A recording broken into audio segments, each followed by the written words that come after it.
ओशोधारा का ध्यान समाधि कार्यक्रम ध्यान से समाधि की यात्रा है। सबसे पहले आनंद प्रज्ञा 3 दिनों का कार्यक्रम होता है और फिर समाधि प्रज्ञा 3 दिनों का ध्यान और समाधि की यात्रा पर ले चलते हैं लोगों को। वास्तव में शुरुआत आनंद प्रज्ञा से करते हैं, ब्लिसफुल लिविंग से करते हैं, जिसमें हम गौतम बुद्ध के अष्टांगिक मार्ग से यात्रा कराते हैं। पहला अध्याय है सम्यक दृष्टि का। गौतम बुद्ध कहते हैं समाधिठी, आज की भाषा में कहना चाहें तो राइट पैराडाइम, सम्यक दृष्टि।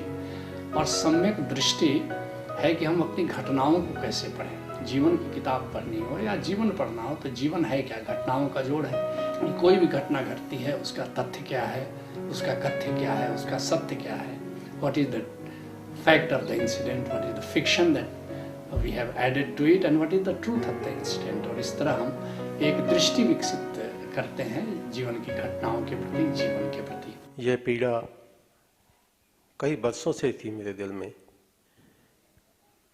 वो बख्शिश फिर कैसे हो, कहाँ से हो, क्या करूं क्या ना करूं, कुछ समझ में नहीं आता था। फिर आगे का सत्र हमारा सम्मा सती का है। गौतम बुद्ध कहते हैं सम्यक स्मृति, आज की भाषा में कहें तो राइट अवेकनिंग, सम्यक जागृति, जिसमें हम बताते हैं कि वास्तव में हम क्यों किसी से लड़ते हैं, क्यों किसी से झगड़ा करते हैं, क्यों क्रोध आता है, क्यों बैर आता है। और हम इसमें बताते हैं कि जो हमारा ईगो है, हमारा जो अहंकार है, उसकी क्या प्रकृति है। इसको अगर हम जान लें तो हमें क्रोध नहीं आ सकता, हम किसी से लड़ना नहीं चाहेंगे, क्योंकि ये सारी सृष्टि जिस बुनियाद पर बनी है उसका नाम प्रेम है। लेकिन फिर भी हम लड़ते क्यों हैं। आगे का तीसरा अध्याय जो हम खोलते हैं, जो सम्यक कर्म का, गौतम बुद्ध कहते हैं सम्यक कर्मांत है, अर्थात आज की भाषा में कहें तो हाउ टू बी प्रोएक्टिव। सम्यक कर्म कैसे, इनिशिएटिव कैसे लें, पुरुषार्थ कैसे करें, परमार्थ कैसे करें।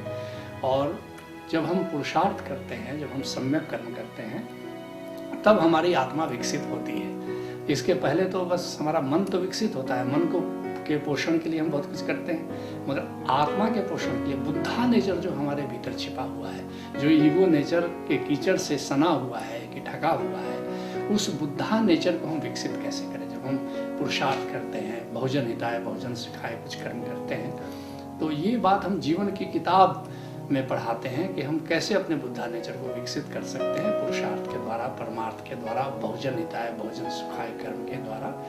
और इस तरह सम्यक कर्म का पाठ हम सीखते हैं इसमें।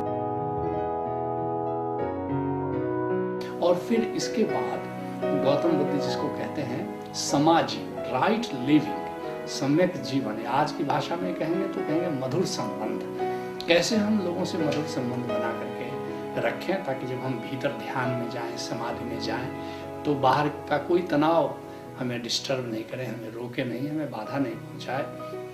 और इसमें हम गौतम बुद्ध के